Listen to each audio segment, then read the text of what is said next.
This is Chris Carlson, and welcome to the Bolder Banking Podcast. My guest on this episode is Dave Nowling, who's the Leadership Chair and faculty member in GSBC's Executive Development Institute for Community Banking. This was a great conversation where we discussed the details of EDI, including its origin, the data that's been gathered over the 10 years since the launch of the program, how the program's coaches focus on key characteristics when working with participants, success stories, and finally, the future of EDI. Dave, thanks for joining me today. Good morning, Chris. How are you doing? I'm doing great. I really appreciate you taking time out of your busy schedule today, Dave, to visit with us. And so we're going to dive deep into the Executive Development Institute for Community Bankers. But before we get into that, can you give us a brief background of Dave Nowling? Sure. So, Chris, I was 31 years at the Federal Reserve Bank at Kansas City, Denver branch, worked my way up as a senior field examiner, then became a manager, both in community banking, in the consumer, as well as the regional banking portfolio. During that time, I also joined the faculty of the Graduate School of Banking, where I have been on for 21 years in the summer session, primarily teaching the importance of understanding organizational culture and how to align that with your organization. Most currently, since we've launched the Executive Development Institute, I am the contact lead for the leadership program within that institute. Well, can you give us an overview of EDI? Yes. The program is designed for either recently promoted C-level or up-and-coming C-level bankers in the community banking space. And it includes a very intensive program to develop them both technically as well as their leadership skills over a 18-month period. Now, what was the genesis of EDI? Good question. Approximately 10 years ago, at one of the summer sessions, President Tim Koch pulled a group of faculty together to start a discussion regarding growing trends and concerns for community banks. At that time, trends were projecting large retirements of baby boomers. Our discussions started to focus on the void that these retirements would leave at the C level. And we discussed in particular potential shortfalls that we would see in banking skills, industry knowledge, as well as key leadership positions. We were a little cautious at the time because we knew that other banking schools had attempted leadership programs and had not been successful. So with that in mind, we imparted on an effort to study the industry, reach out to C-level bankers as well as regulators to better understand the concerns that were going on. We worked on a curriculum and kept kind of massaging it multiple times to find what that right curriculum was in terms of how much leadership, how much hard banking knowledge, how much skills, et cetera, so that we could have a very successful program. Chris, we ended with a program that's 18 months. It goes every 6 months between April and October. And in addition to the instruction we receive on site, there's a talent management project, an enterprise risk management project, as well as a profit improvement project that they would go through. One last key aspect is they're assigned a mentor as well as a coach. The mentor serves a very important role as a sounding board. It provides them key insights to help them, things that they may not have been exposed to that the mentor has, such as strategic planning, funding strategies, market issues, product issues, things of that nature. So the mentor is a very good key resource to help them in their growth in this program. And then we also have a coach that's assigned to them that uses diagnostics and helps them in developing their emotional intelligence. Well, Dave, speaking of diagnostics, and I know over these 10 years, you've gathered a tremendous amount of data on your participants. So what do you see as the top developmental needs for community bank CEOs or those in the C-suite or aspiring to the C-suite? Good question, Chris. We use a 360 feedback tool that's based on the 26 competencies of emotional intelligence. And probably one of the first things we tend to see is a need for development in emotional self-awareness. The short side of that is to help us in stress not react. People that have this competency can tell in the moment when they're getting upset. They recognize their feelings. They're able to articulate their feelings. Examples that show up in the feedback in the actual written or in the questions that demonstrate they might need improvement in this area is the person gets irritated, frustrated, angers easily, causes them to treat people in an abrasive way potentially. Another sign is they often feel stressed, out in balance in terms of their work, life, and family and health. And so that's one of the top ones we see. And again, in each one of these instances, the coach will help them learn to understand these behaviors themselves and then change and model differences. So the second one, accurate self-assessment, which is very common. If you think about the individuals that tend to come to this program, they are self-starters, they're overachievers, they're very interested in accomplishing everything. And with this one, people that have a good sense of an accurate self-assessment, the first thing I will say is they know when to say no. They know what they can accomplish and what they can't accomplish. They know their capabilities. Individuals that might need development in this area may tend to want to appear right all the time in front of others. They may tend to compete with others instead of cooperating. They might tend to micromanage and take over instead of delegating. And then one last thing maybe in this area is they take credit for others' efforts and they don't accept feedback and criticism. So helping them to understand an accurate self-assessment. No one expects them to know everything. No one expects them to be perfect. And so it's helping them understand their balance and knowing what they can accomplish within the organization. Another one we see a lot of feedback on, behavioral self-control. This is managing our impulsive feelings and distressing emotions as well, restraining negative reactions, staying composed, positive, even in trying moments. What this might look like if I needed development in this area is I might react impulsively to things. I might get involved in inappropriate situations because I can't resist to be involved in them. Might be quick to anger, tend to be defensive, may raise my voice in meetings.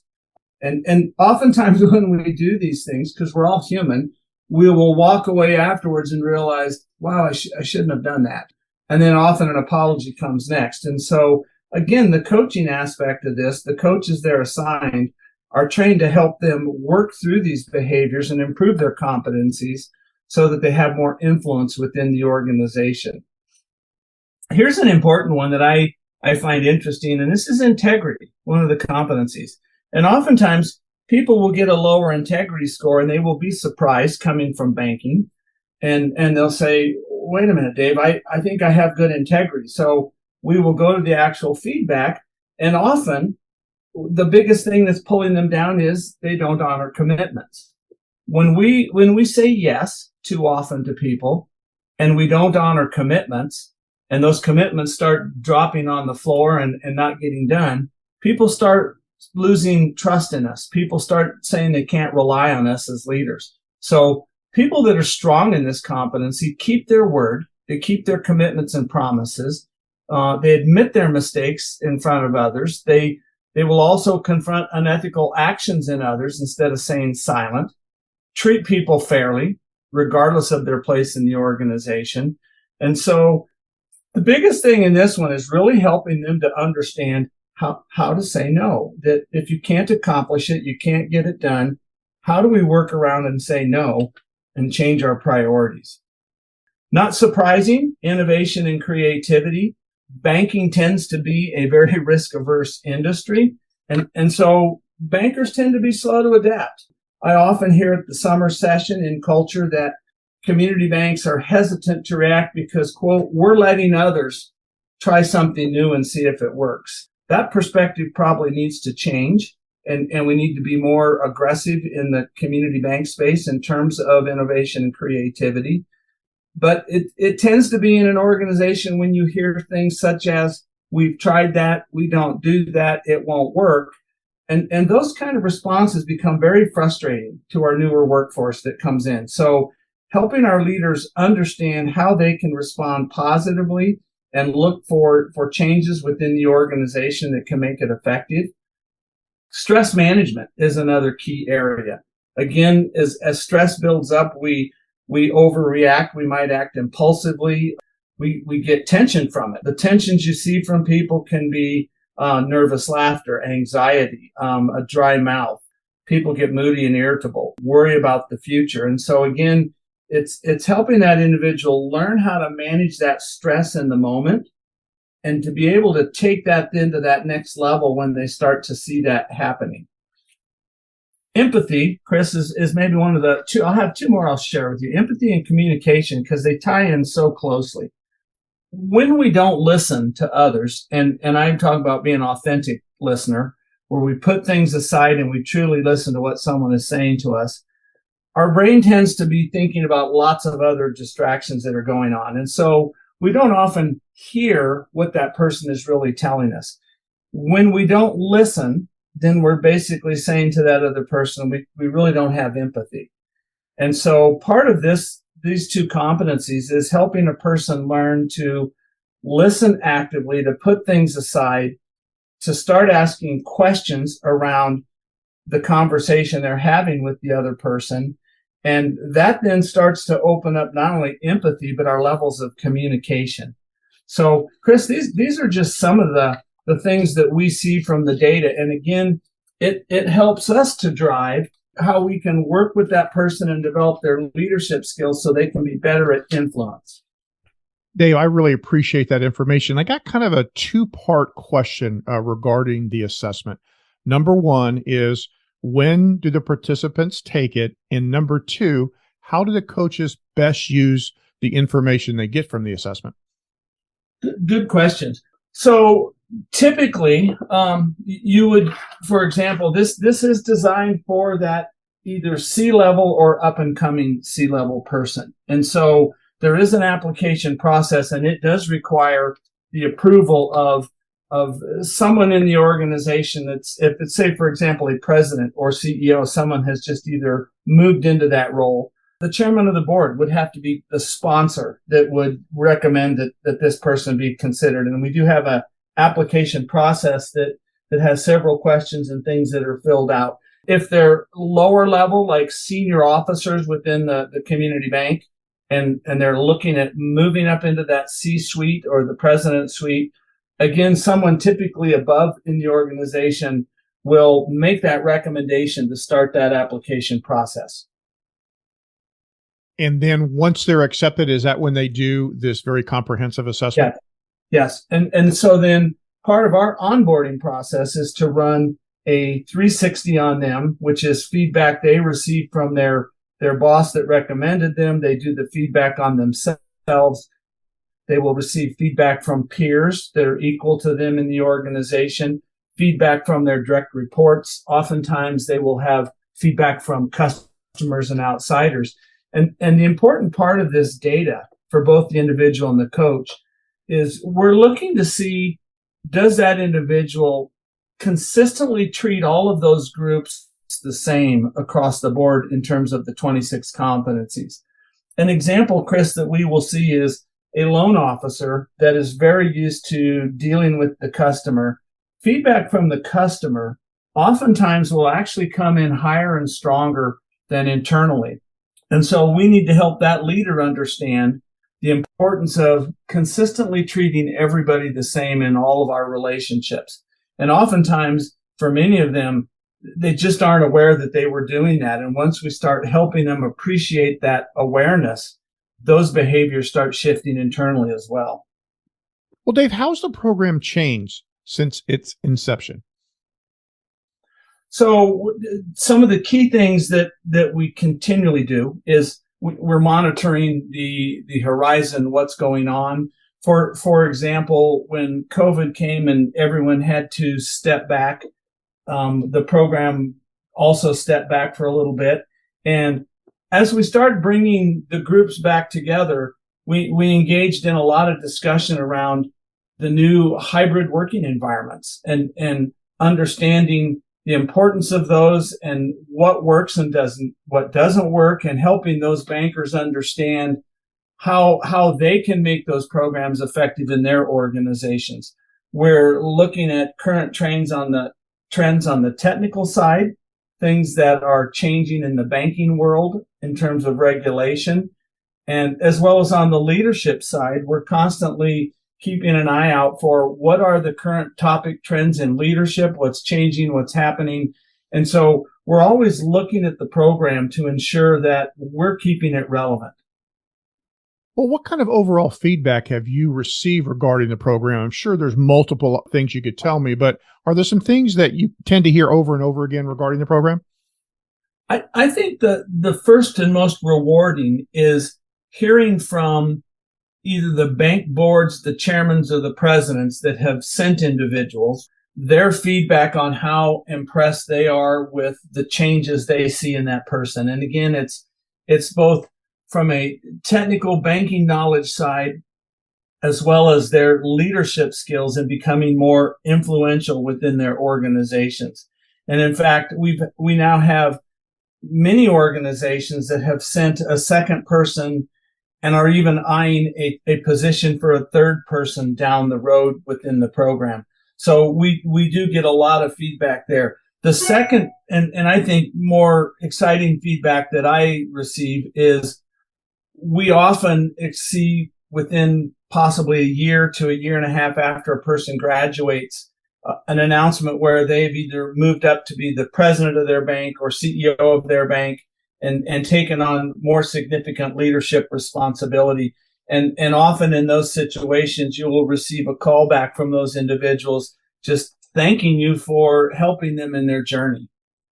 Well, is there an example or two that really stands out? And obviously, I don't want you to breach confidentiality of a real success story that it really has been impactful from your view. So there's probably been several that I think of that are incredible. One of them, the individual wanted to move up higher within their organization, and they made some incredible changes in their leadership competencies and social emotional intelligence. When they showed up, I would tell you that their feedback would say they had issues with behavioral self-control, emotional self-awareness, some of those key things that it was kind of their view, and that's the way things were done. And in their change process, they really learned to appreciate that diversity of thought. As this person stayed within the organization, they realized there was more that they wanted and they could do more. And the exciting thing is to hear when those individuals actually get selected as a presidency. Sometimes they end up leaving and moving to a different organization, but seeing someone flourish is what this program is all about. Well, what does the future of EDI look like? I think it's very strong. We have continual interest and more interest as people are seeing the successes of the program. And the community banking space is continuing to get more demanding. The more we see change happening, I think the more it exemplifies the need for this program and the things we offer within this program.